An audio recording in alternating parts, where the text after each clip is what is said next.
Thank you so much for watching Landumc Goes There. Please subscribe and hit the like button and the bell notification button. John Wayne defined the Western genre with his grit and his gunslinging skills. Produced during the golden age of Hollywood, he worked with some of the most cinematic legends and titans of the industry that there were. If you've got a hankering to watch an old John Wayne film, here's my list of 8 of his films that never get old.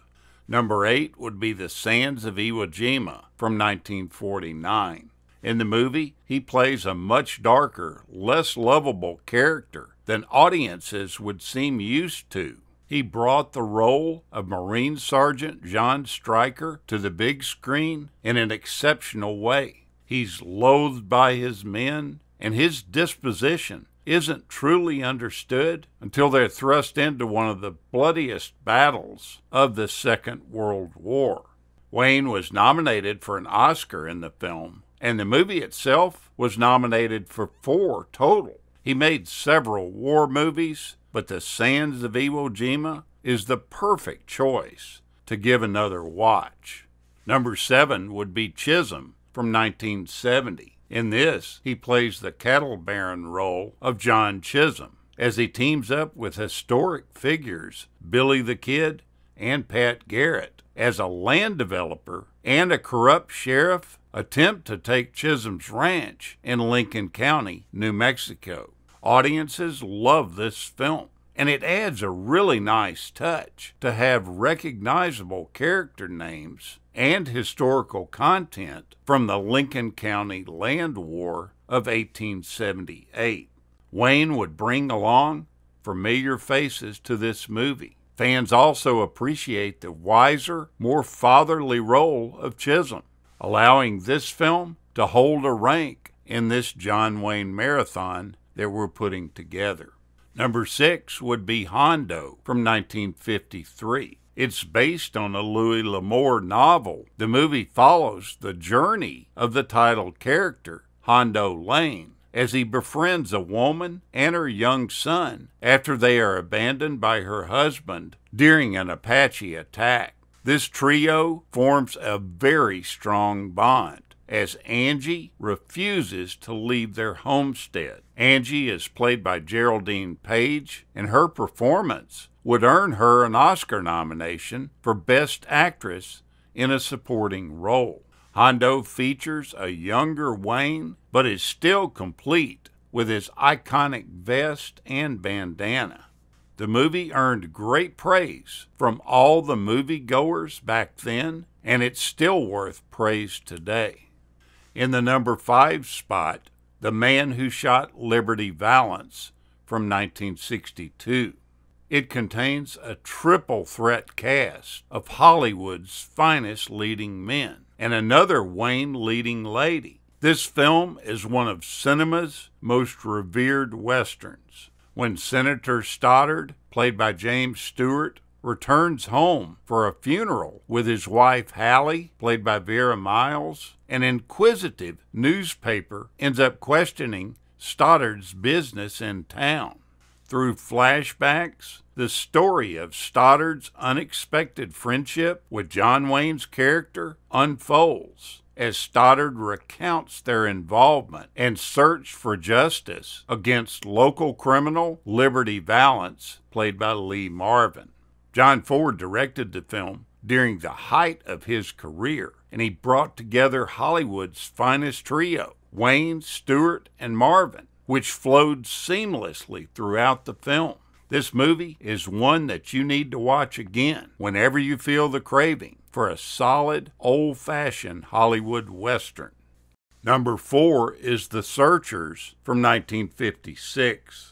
Director John Ford demonstrates his presence in the Duke's cinematic legacy as he directed yet another notable film that starred the Hollywood legend.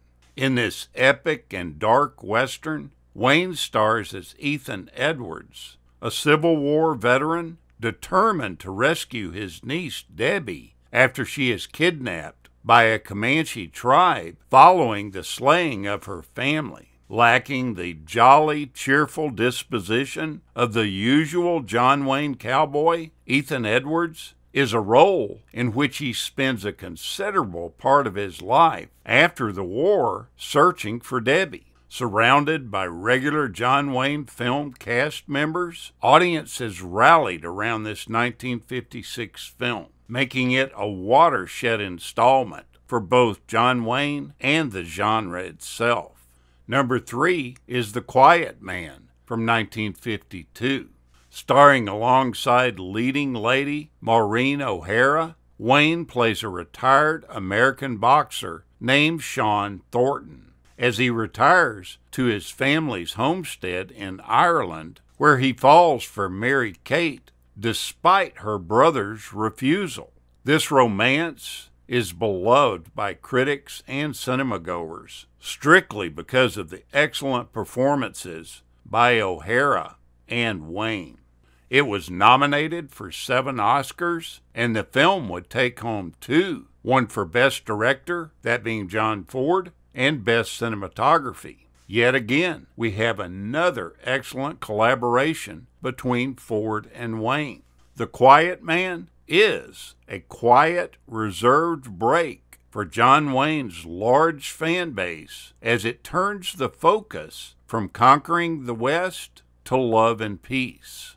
Number 2 is The Shootist from 1976. In his final role, he stars as J.B. Brooks, an aging gunfighter who devises a plan to avoid dying a slow, painful, cancerous death.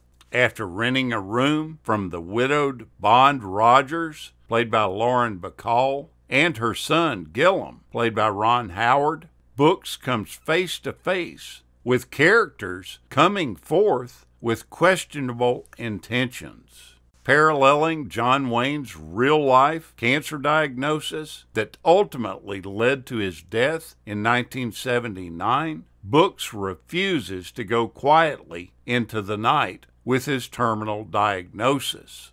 The Shootist is an obvious choice to revisit when you're remembering John Wayne.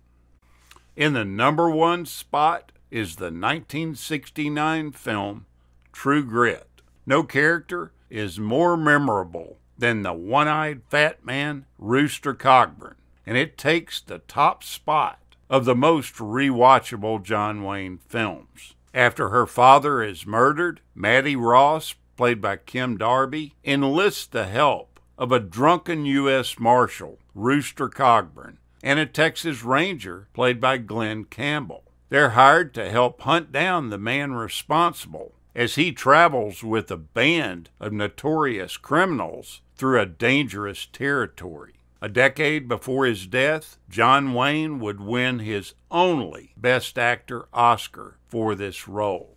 True Grit is an all-time favorite that withstands the test of time. Take a look back at these exceptional movies from the John Wayne catalog. Thank you so much for watching, and we'll continue to chase the classics.